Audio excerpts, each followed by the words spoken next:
रूस और यूक्रेन के बीच चल रहे युद्ध के 52 दिन बीत चुके हैं। युद्ध इतना लंबा खिंचेगा किसी ने सोचा नहीं था। यहां तक कि अमेरिका ने रूस को खुली धमकी भी दी, लेकिन पुतिन ने क्लियर कर दिया है कि चाहे दुनिया इधर की उधर हो जाए, रूस किसी के आगे झुकेगा नहीं। आखिर किस बात की जिद को लेकर पुतिन पूरी दुनिया से लोहा लेने को तैयार है? पुतिन के दिमाग में इस युद्ध के अंजाम को लेकर आखिर चल क्या रहा है?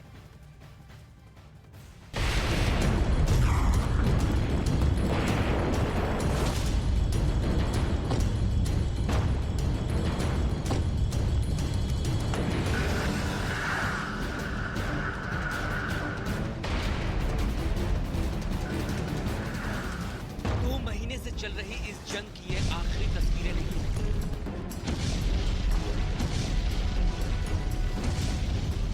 अगर पुतिन की नजरों से देखें तो ये दूसरे अध्याय की शुरुआत है।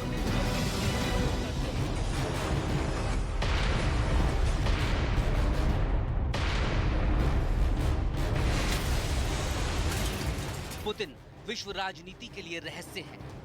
वो कब कौन सी चाल चलेंगे, इसका अंदाजा लगाना दुनिया के लिए हमेशा मुश्किल ही नहीं बल्कि नामुमकिन ही रहता है।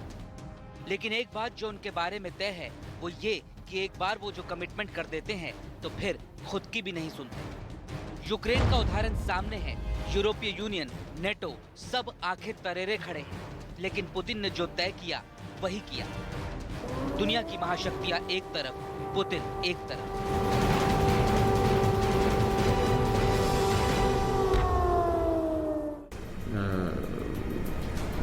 Приказываю министру обороны и начальнику генерального штаба перевести силы сдерживания российских.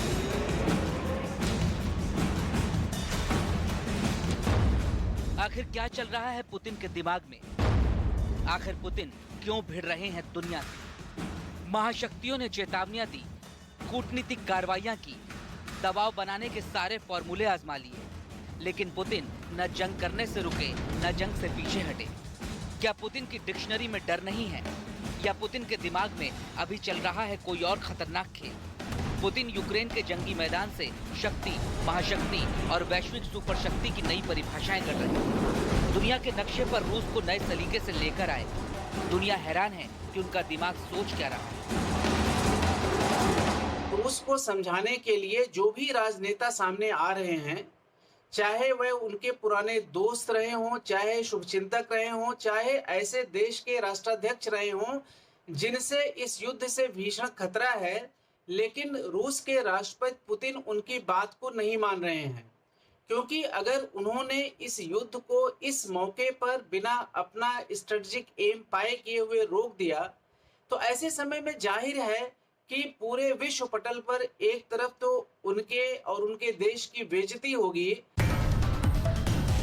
रूस का आज वो रुतबा नहीं जो 3 दशक पहले था। दुनिया भी अब वैसी नहीं जो जंग के भार को झेल सके। आपदाओं से लड़ते विश्व के बीच यूक्रेन से जंग फिर क्या है? पुतिन का फितूर, पुतिन का प्लान या पुतिन की कोई पुरानी टीम? इस बात को समझने के लिए थोड़ा पीछे चलते हैं। यूएसएसआर यानी सोवियत संघ 31 साल पहले टूटकर बिखर गया था। दुनिया के लिए यूएसएसआर भले ही बीते दौर की बात हो, लेकिन पुतिन की बातों में वो हमेशा आज बनकर सामने आता है। पुतिन ने यूएसएसआर का स्वर्णिम काल भले ही अच्छी तरह से ना देखा हो, लेकिन संघर्ष खुद जिया है। वो आज जिस रूस का नेतृत्व करते हैं, कभी उस रूस का दुनिया पर दबदबा था। अमेरिका की पूर्व विदेश मंत्री हिलरी क्लिंटन अपनी एक किताब हार्ड चॉइसेस में उस किस्से के बारे में बताती हैं जो व्लादिमीर पुतिन ने एक मुलाकात के दौरान उन्हें सुनाया था। दूसरा विश्व युद्ध अपने आखिरी पड़ाव पर था। तब पुतिन के पिता जो एक सैनिक थे, वो युद्ध से ब्रेक लेकर अपने घर लेनिनग्राद पहुंचे। लेकिन घर के पास पहुंचते ही उन्होंने देखा कि कुछ सैनिक लाशों के ढेर को एक गाड़ी में डाल रहे हैं। लाशों के उस ढेर में पुतिन के पिता ने अचानक अपनी पत्नी को पहचान लिया। पुतिन के पिता को यकीन था कि उनकी पत्नी जिंदा है। बहुत मिन्नतों के बाद सैनिकों ने पुतिन की मां की लाश उनके पिता को लौटा दी। वो उन्हें मरा हुआ समझ चुके थे, लेकिन पुतिन की मां के शरीर में जान बाकी थी। पुतिन के पिता उन्हें घर ले आए और देखभाल के बाद वो पूरी तरह से ठीक हो गई। और फिर 8 साल के बाद लेनिनग्राद के उसी घर में पुतिन का जन्म।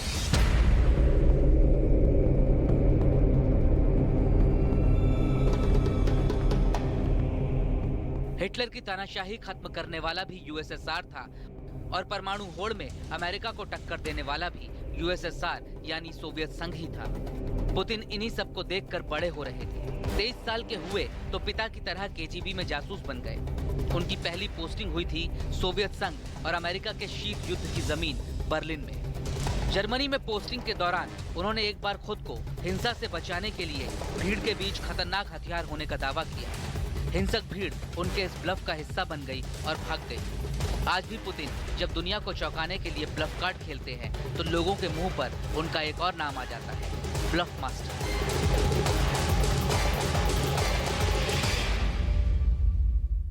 प्रेसिडेंट पुतिन अपने मुद्दे को हासिल किए बिना शायद पीछे न हटे और इसलिए लग रहा है कि शायद उनका जो पहले की एक घटना है ब्लफ करने की, वो भी एक लड़ाई का अहम मुद्दा होता है जिसमें आप एक तरह का साइकोलॉजिकल वॉरफेयर करते हो ताकि दुश्मन आपके अगले कदम को सही तरह से भाप ना सके और आप अपने मुद्दे को कामयाबी से अचीव कर सके। पुतिन के बारे में कहा जाता है कि वो नेशनलिस्ट हैं। वो रूस के खोए रुतबे को वापस लाने के लिए काम करते हैं। पुतिन की बातों में रूसी साम्राज्य की चर्चा हमेशा से रही। यहाँ तक कि यूक्रेन पर हमले से पहले भी उन्होंने अपने अवाम से रूसी साम्राज्य का जिक्र करके भावनात्मक अपील की। अपने 2 दशकों से अधिक के कार्यकाल में पुतिन रूस की सीमाओं का विस्तार करने की तरफ कई कदम बढ़ा चुके हैं। यूक्रेन वॉर के बाद पुतिन के मन को समझना शायद उतना जटिल नहीं रहा। ये पुतिन की कूटनीति है कि यूक्रेन उनके शिकंजे में है और विश्व की महाशक्तियां लड़ाई के घेरे के बाहर खड़े होकर ललकार रही हैं। पुतिन की जैसी जिद आज है वही हट तब भी था। अपने सीमाई क्षेत्र में अमेरिकी सैन्य संगठन को पुतिन ने तब भी बर्दाश्त नहीं किया। आज यूक्रेन के साथ जो नीति पुतिन ने अपनाई, तब जॉर्जिया के साथ भी ठीक ऐसा ही किया था। 2008 में रूस ने जॉर्जिया में सैन्य ऑपरेशन शुरू कर दिया। जॉर्जिया के अब्खाजिया और दक्षिण ओसेशिया को स्वतंत्र देशों की मान्यता दी। जॉर्जिया के 3 टुकड़े कर दिए और अपने समर्थकों की सरकार बनवा दी। 2012 में तीसरी बार जब पुतिन ने रूस की सत्ता संभाली तो यूक्रेन के हिस्से क्रीमिया पर भी कब्जा कर लिया। अमेरिका और यूरोपीय देशों के प्रभाव में रहने वाला यूक्रेन पुतिन की आंख की किरकिरी बन रहा था। रूस के बॉर्डर से सटा क्राइमिया सामरिक और रणनीतिक लिहाज से रूस के लिए बहुत महत्वपूर्ण है। बेलारूस में रूस समर्थित सरकार है और वो रूस के साथ खड़ा है। क्राइमिया ऐसा इलाका है जो यूरोप को अज़ोव सागर के तट से जोड़ता है, यानी यूरोपीय देशों के इस रास्ते को बंद करने की नीयत से रूस ने इसे अपने कब्जे में लिया।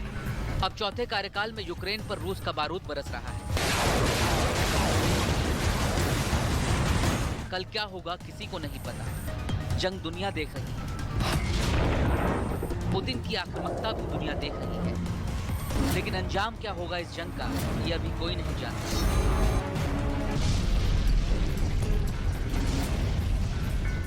पुतिन रूस की सिक्योरिटी काउंसिल और प्रधानमंत्री के पद से होते हुए रूस के राष्ट्रपति बने थे और वो उन देशों को एक बार फिर से रूस में मिलाना चाहते हैं जो सोवियत संघ के टूटने के साथ अलग हो गए थे। पुतिन का ये सपना बहुत पुराना है और वो कई बार इशारों में इसका जिक्र कर चुके हैं। पुतिन कई बार अपने एक पसंदीदा इतिहासकार और लेखक लेव गुमलियोव का जिक्र करते हुए कहते हैं कि लेव का मानना था कि एक राष्ट्र 3 चरणों से होकर गुजरता है। पहला चरण होता है विकास का, दूसरा चरण होता है चरम पर पहुंचने का, यानी असीम शक्तियां हासिल करने का और विस्तार करने का। इसके बाद कोई भी राष्ट्र ढलान के रास्ते पर आगे बढ़ता है। पुतिन मानते हैं कि यूरोप अब ढलान के रास्ते पर है, जबकि रशिया अभी चरम पर पहुंचा नहीं, यानी रूस में अभी विस्तारवादी भूख बहुत ज्यादा है। यूक्रेन के साथ युद्ध अब महायुद्ध से परमाणु युद्ध और विश्व युद्ध की तरफ तेजी से बढ़ता दिखाई दे रहा है। यूक्रेन झुकने को तैयार नहीं है और रूस किसी भी कीमत पर रुकने को तैयार नहीं है। ऐसे में युद्ध का नतीजा बताना तो मुश्किल है, लेकिन खुद रूसी मीडिया की माने तो तीसरे विश्व युद्ध की शुरुआत हो चुकी है।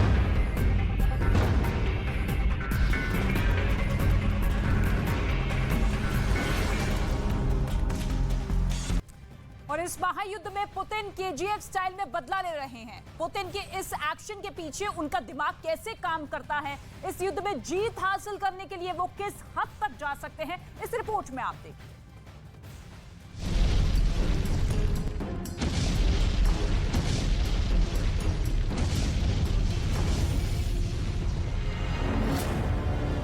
पुतिन जो कहते हैं वो करते हैं और जो नहीं कहते वो जरूर करते हैं।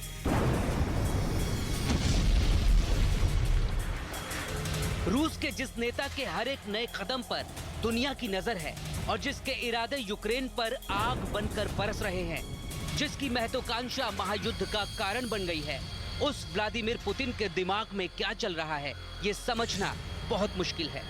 लेकिन जिस नेता से इस समय पूरी दुनिया खौफ खा रही है, उसके जीवन की गहराइयों में उतरकर ये समझा जा सकता है कि पुतिन का दिमाग आखिर काम कैसे करता है और वो इस युद्ध में जीत हासिल करने के लिए क्या क्या कर सकते हैं और किस हद तक जा सकते हैं।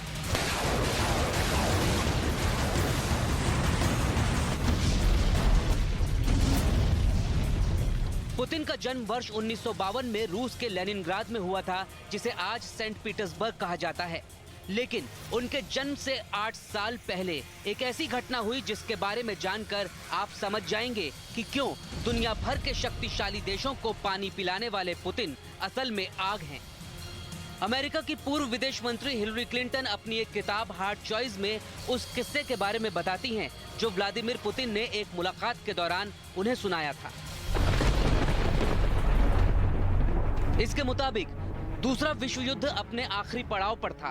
तब पुतिन के पिता, जो खुद एक सैनिक थे, वो युद्ध से ब्रेक लेकर अपने घर लेनिनग्राद पहुंचे। लेकिन घर के पास पहुंचते ही उन्होंने देखा कि कुछ सैनिक लाशों के ढेर को एक गाड़ी में डाल रहे हैं। लाशों के उस ढेर में पुतिन के पिता ने अचानक अपनी पत्नी को पहचान लिया। पुतिन के पिता को यकीन था कि उनकी पत्नी जिंदा है। बहुत मिन्नतों के बाद सैनिकों ने पुतिन की मां की लाश उनके पिता को लौटा दी। वो सैनिक उन्हें मरा हुआ समझ चुके थे, लेकिन पुतिन की मां के शरीर में जान बाकी थी। पुतिन के पिता उन्हें घर ले आए और देखभाल के बाद वो पूरी तरह से ठीक हो गई और फिर 8 साल के बाद लेनिनग्राद के उसी घर में पुतिन का जन्म हुआ। यानी पुतिन का जन्म किसी चमत्कार से कम नहीं था। दूसरा विश्व युद्ध खत्म होने के 7 साल बाद जन्मे पुतिन रूस की खुफिया एजेंसी केजीबी से होते हुए सत्ता के शिखर तक पहुंचे हैं। पुतिन खेलते तो ताइक्वांडो हैं, लेकिन भूगोल की बिसात पर उनका दिमाग एक ऐसे शतरंज में उलझा रहता है जिसमें वो सिर्फ और सिर्फ अपने दुश्मनों को शह और मात देने के बारे में सोचते रहते हैं।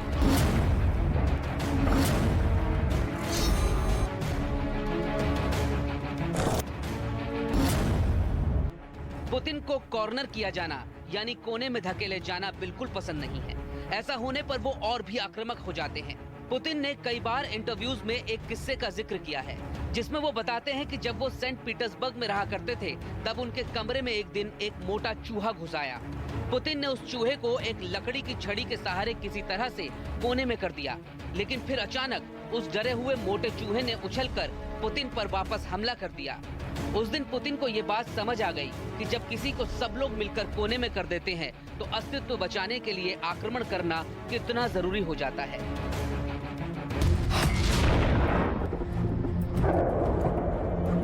पुतिन को ऐसा लगता है कि यूरोपियन यूनियन और नेटो रूस को लगातार कोने में धकेल रहे थे और आखिरकार पुतिन ने अंतर्राष्ट्रीय रिश्तों और नेटो को ताक पर रखकर यूक्रेन पर हमला करने का कठिन फैसला लिया।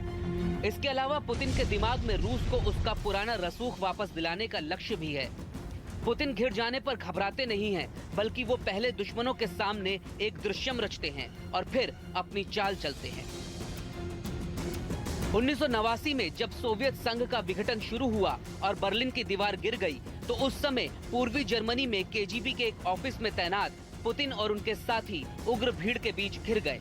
लेकिन इस बीच पुतिन बाहर आए और उन्होंने भीड़ में मौजूद लोगों के बीच ये संदेश पहुंचाया कि अंदर मौजूद रूसी जासूसों के पास बंदूकें हैं, जबकि किसी के पास कोई बंदूक नहीं थी। ये सुनकर भीड़ वापस लौट गई और पुतिन और उनके साथियों की जान बच गई। लेकिन 1989 में सोवियत संघ के टुकड़े टुकड़े होने शुरू हो गए। तब सोवियत संघ के तत्कालीन राष्ट्रपति मिखाइल गोर्बाचोव भारत के दौरे पर थे और दुनिया को भरोसा दिला रहे थे कि उनके देश में सब ठीक है। लेकिन पुतिन गम और गुस्से की आग में जल रहे थे। उन्होंने जर्मनी छोड़ने की तैयारी तो शुरू कर दी थी, लेकिन इस शपथ के साथ कि वो एक दिन अखंड रूस का सपना पूरा करके रहेंगे। पुतिन केजीबी, रूस की सिक्योरिटी काउंसिल के सचिव और प्रधानमंत्री के पद से होते हुए रूस के राष्ट्रपति बने हैं और वो उन देशों को एक बार फिर से रूस में मिलाना चाहते हैं जो सोवियत संघ के टूटने के साथ ही अलग हो गए थे। पुतिन का ये सपना बहुत पुराना है और वो कई बार इशारों में इसका जिक्र कर चुके हैं। पुतिन कई बार अपने एक पसंदीदा इतिहासकार और लेखक लेव गुमलियोव का जिक्र करते हुए कहते हैं कि लेव का मानना था कि एक राष्ट्र 3 चरणों से होकर गुजरता है। पहला चरण होता है विकास का, दूसरा चरण होता है चरम पर पहुंचने का, यानी असीम शक्तियां हासिल करने का और विस्तार करने का। इसके बाद कोई भी राष्ट्र ढलान के रास्ते पर बढ़ने लगता है। पुतिन मानते हैं कि यूरोप अब ढलान के रास्ते पर है, जबकि रशिया अभी चरम पर पहुंचा ही नहीं है, यानी रूस में अभी विस्तारवाद की भूख बहुत ज्यादा है। पुतिन रूस के एक और लेखक इवान लियन के प्रशंसक माने जाते हैं, जिन्होंने एक किताब लिखी थी जिसका नाम था 8 टास्क। ये किताब 6 दशक पहले प्रकाशित हुई थी। इस किताब के एक चैप्टर में लिखा है कि पश्चिम के देश रूस को उसके मूल रूप में स्वीकार ही नहीं करते, यानी वो रूस के अस्तित्व को पसंद नहीं करते और एक दिन ये देश मिलकर सोवियत संघ के टुकड़े कर देंगे और सोवियत संघ से अलग हो जाने वाले ज्यादातर बाल्टिक देश होंगे और इनमें यूक्रेन भी शामिल होगा। इसे पढ़कर ऐसा लगता है कि लेखक ने सोवियत संघ के टुकड़े टुकड़े होने की भविष्यवाणी बहुत पहले ही कर दी थी और पुतिन इसी लेखक को पढ़कर बड़े हुए हैं। इसलिए वो ये मानते हैं कि पश्चिम के देश रूस का अस्तित्व मिटाना चाहते हैं। इसलिए पुतिन के दिमाग में लगातार ये बात चलती रहती है कि वो किसी भी तरह रूस के पुराने रसूख को हासिल कर ले और सत्ता में होते हुए अखंड रशिया के सपने को पूरा करके दिखाएं। कुल मिलाकर पुतिन का दिमाग विश्व युद्ध का प्लेग्राउंड बन गया है। वो रूस के इतिहास के बारे में किताबों में लिखी बातों को हकीकत में बदलना चाहते हैं और येन केन प्रकारेण पहले यूक्रेन और फिर यूरोप के उन देशों पर नियंत्रण हासिल करना चाहते हैं जो कभी सोवियत संघ के मुकुट में हीरो की तरह चमकते थे।